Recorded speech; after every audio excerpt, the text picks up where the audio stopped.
House Bill 1663 by Leader Lambert. Motion. You are recognized. Thank you, Mr. Chairman, members of the committee, and I know it's our first meeting back, but this is the gravest type of bill that we could possibly consider. When talking about the death penalty, it is the ultimate penalty that any society can allocate towards an individual who has gone through the entire system and been found guilty of an offense. This would say that if an adult over the age of 18 rapes a child under the age of 12, then in the state of Tennessee, if certain aggravating factors are met, the same aggravating factors that are there for homicide at the current time, then the jury could make a determination that that individual would forfeit their own life and be put to death by the state of Tennessee. I don't take this bill lightly. This is something that came from, quite frankly, years of analysis and conversation with folks in my community.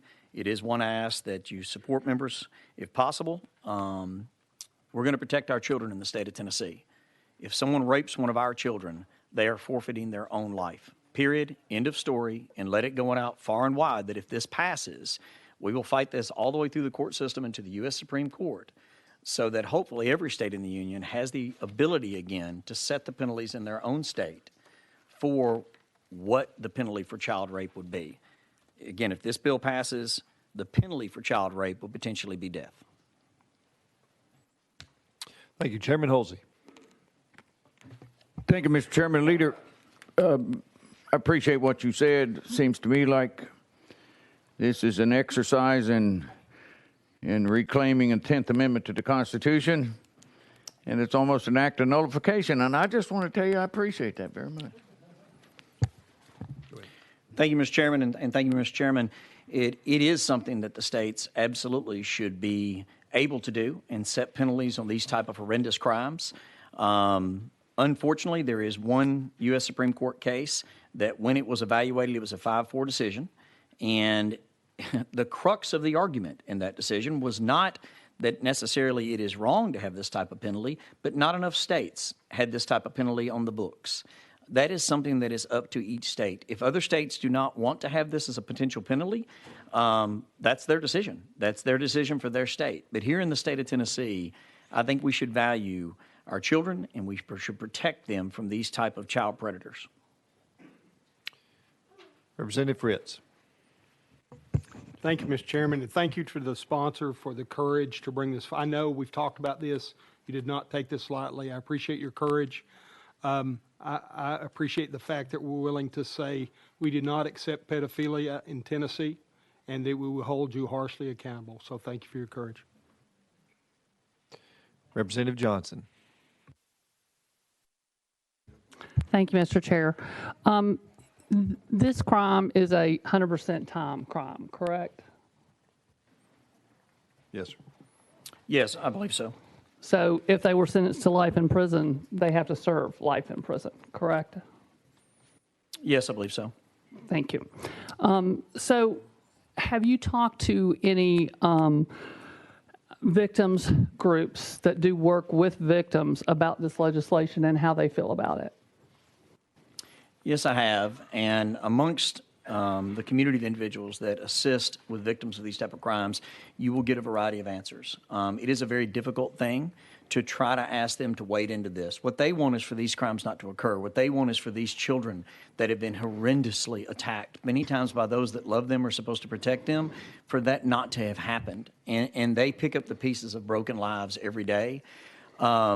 So I've tried really hard not to put this on their shoulders because, quite frankly, this is a policy decision for us as elected officials to make. But it is extremely difficult, regardless of what the penalty is, whether it's life imprisonment, whether it's death. It is unfathomable. And I want to thank all of those groups that help children that have been sexually abused by these predators for the help that they give to these children for a lifetime, even when they're an adult. Because it's something that none of the rest of us can truly understand. And so, yes, I've talked to them, and it is mixed as to how they feel about these. But again, I feel like we should all come together and support those groups and support these children, while at the same time we are making a policy decision on what the penalty should be for these horrendous crimes. Well, these people do definitely have to be held accountable. We can do that with life in prison. The concern in the victims I've talked to come to when much of the time with this particular crime, it's familial. And if there is a young child who was raped by an uncle, say, and the uncle's going to say, don't tell because then I'll be killed, I'll get the death penalty. And then you'll have the mother of the child, who's the sister of the perp, who maybe won't want to testify against her brother if it means the death penalty. Victims fear it will create a chilling effect on reporting that some people, especially in family situations, will not report. They're also concerned about it re-victimizing the victim every time an appeal comes up. They have to tell the story again. We're already talking about, a 12-year-old that might have been impregnated. Not only is she victimized every day by the state that's going to require her to carry that pregnancy, but then they're going to require her to show up for appeal after appeal. And it does make a difference here. It is a heinous crime, and I hate to think about it. But life in prison also takes care of the situation.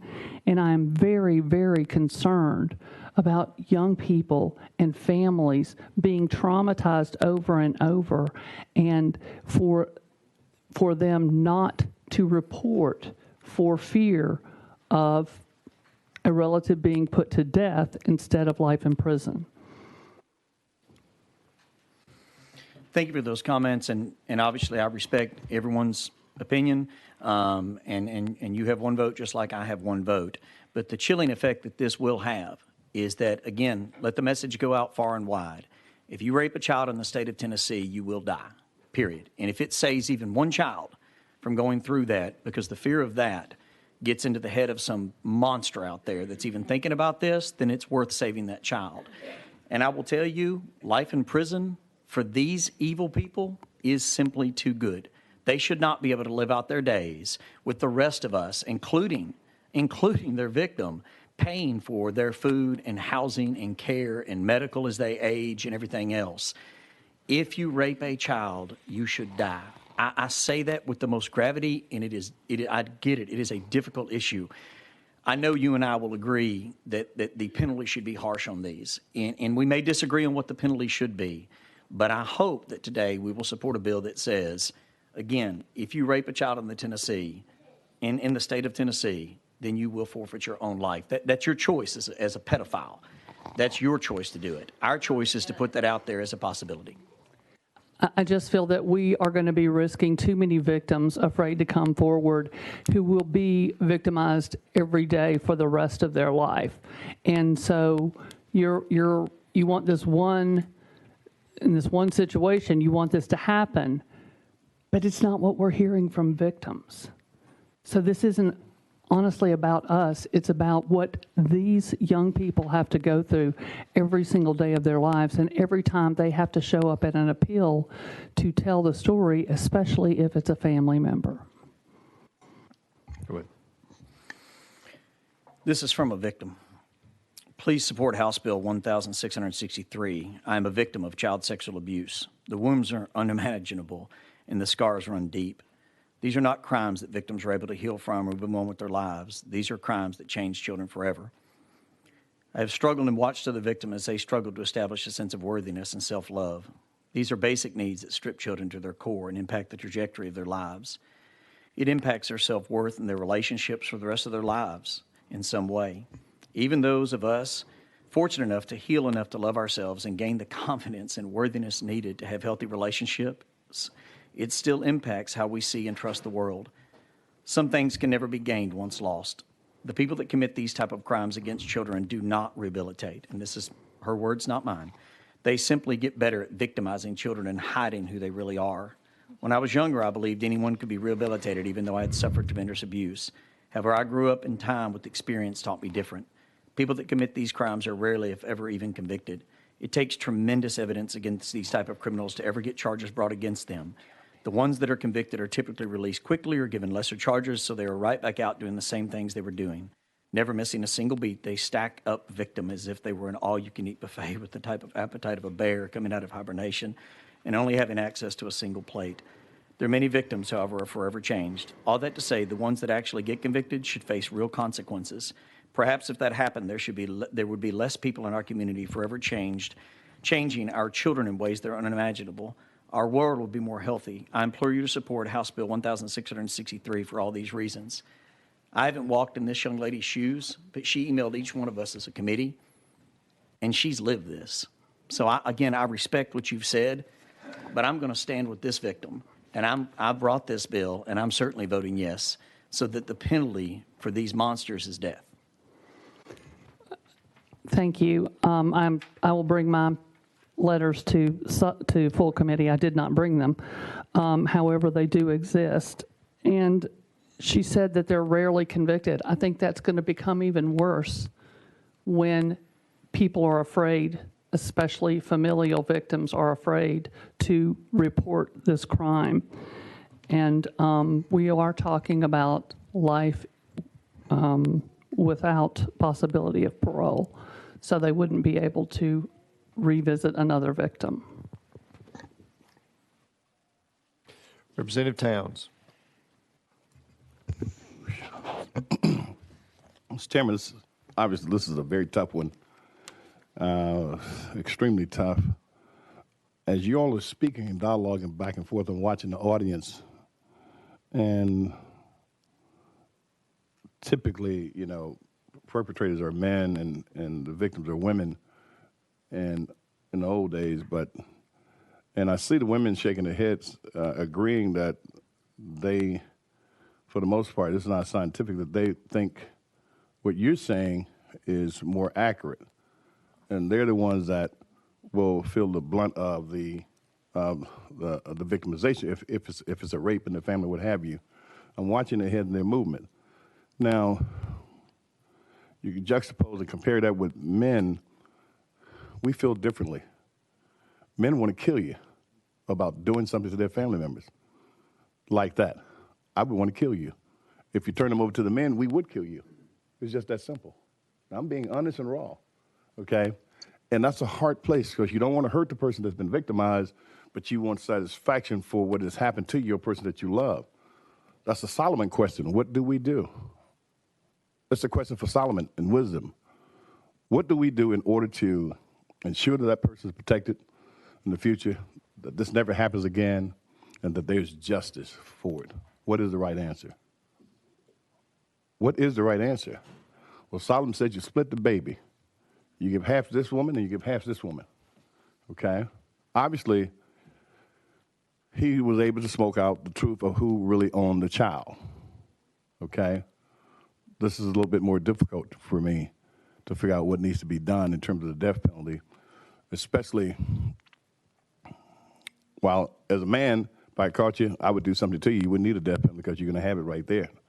But the fact of it is that when you're looking at a justice system, it's a little bit different.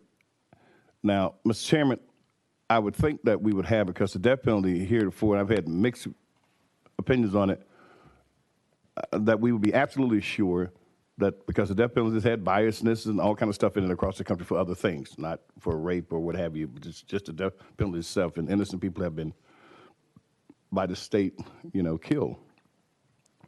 I would hope that if this passes, that we're thoroughly sure of what happens. Now, how does this compare to someone that we talked about earlier that may have a mental illness? Will the same death penalty apply to that person that we know is mentally something is wrong with them? Mr. Chairman, Mr. Leader. Representative Lambert. If it's a severe mental illness, then no. So both the U.S. Supreme Court and in our state statutes, both have agreed that when someone is severely developmentally disabled, if they have severe mental illnesses, all that is fought out in the court system. This penalty is reserved for the absolute worst of the worst. And I want to be very clear. I support the death penalty not because it is vengeance. It is not. Yeah. Vengeance is when an individual is responding to a horrendous circumstance. This is justice, and it is deterrence. Again, that is why it is only reserved for the worst of the worst crimes. And in my opinion, And I hope you would find the ability to support this bill, but again, regardless of which way you may go. In my opinion, raping a child is equal in heinousness and evil than murdering someone. And we have the death penalty for murder. We have that. But we don't for rape of a child. In these children, in other bills and in other budget matters and everything else, we need to make sure that we support all of these organizations that support these children. And every single one of us should wrap our support and love around these children. They are valued by us. Enough so that when somebody does something like this, it is society that metes out that justice. It is not vengeance. It is justice. Yes, sir. Mr. Chairman, and that's the reason I'm saying the system has to be extra cautious, because as human beings, we want a little bit of both. As men and uncles and old folk that care about you, we want both, but the system is not supposed to operate like that. I concur 100%. But the emotion within a human being, especially the closer it is to the event, you want them both. And you want them instantly. That's not always going to work. I know that, but that's the truth of how human beings operate and function. And here again, everything you say is true. That's the worst of the worst. It's horrible. I can't think of anything any worse than that, except for maybe one or two things that we see in the news across the country. People do things that are just beyond the pale of human beings, of how we treat each other, like setting a live person on fire. You have crazy people that will do that too. Human beings are evil. We have a lot of evil in us, and we will actualize that evil on another human being for no reason at all. It could be a perfect stranger, and that's a bad thing. But the most vulnerable, the children, have to be protected, like you say. I agree 100%. Mr. Chairman, one final question for you. Mr. Leader, have you found that this has law been implemented anywhere else in the country? And if so, what are the results? So there were several states that had this law in the books at the time that the U.S. Supreme Court said that you could no longer utilize this penalty. It was a 5-4 decision. Okay. We've seen other decisions by the U.S. Supreme Court be overturned. I believe that this particular makeup of the court, it leans more towards states' rights. They've had several decisions that have done that.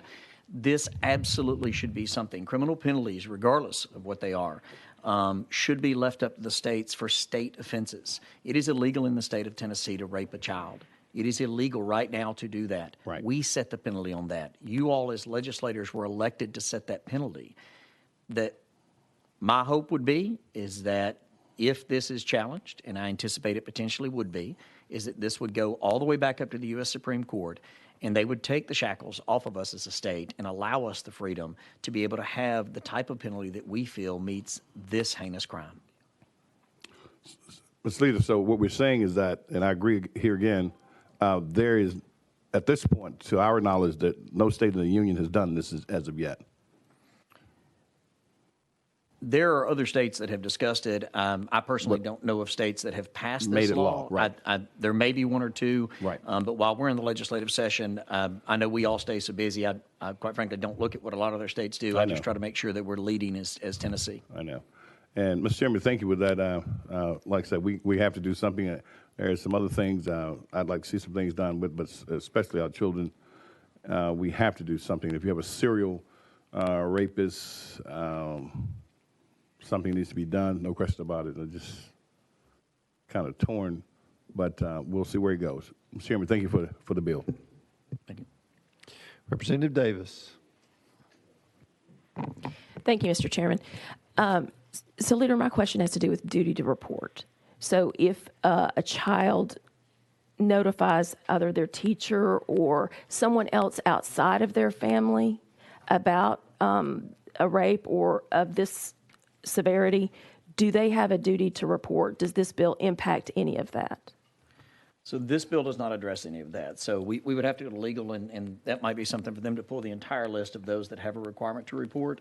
But there is a pretty significant list of those, mainly within professional careers, that have a duty to report child sexual abuse. So even if a family member might feel concerned about reporting another family member, then those individuals that are around that child on a daily basis that understand and see and know and or may have been, that child may have given that information to them, they, in my opinion, have a moral requirement to do so. And I hope that legally we have that duty to report as well, because everyone, all of us, we all have a responsibility to protect our children. And I think that this goes to do that. So thank you. Thank you very much. And again, I will say this is not an automatic sentence. This is a sentence that once a jury reaches and goes through all of the evidence and everything else and reaches that burden that is, again, a phenomenally high burden for a reason, beyond a reasonable doubt that someone is guilty of this heinous offense, then they would have it's a bifurcated proceeding where then they would have a determination as to whether or not there are aggravating factors there to have the death penalty applied to that particular case. And so it is by no means just because somebody is reporting this type of heinous crime that the death penalty will be applied in every case. And in fact, what we've seen in the last couple of decades is that the numbers have gone down significantly where it is truly just reserved for the most heinous crimes. Representative Johnson. Thank you. Yeah, I just wanted to make clear that a lot of times it's the child who is the victim who will never report, even to a family member. I happen to have a letter from a victim that says that very same thing. She was terrified to report to her family and never did, and how it affected her whole life. So it's not always just that a family member's not telling, it's that the child may never report to anyone. And I want to say this to those that are here and those that may be watching. If you're a child out there, an adult, and you're in fear because you've been abused by someone, we stand with you. We will protect you. We will be there. We will be there for you. And I understand that there is a lot of fear with this, but we stand with those victims each and every single time. Any other questions for the sponsor? Seeing none, we're now voting to send House Bill 1663 on the full criminal. All those in favor say aye. Aye. Those opposed? No. The ayes prevail. If you wish to be recorded as a no, please see the clerk.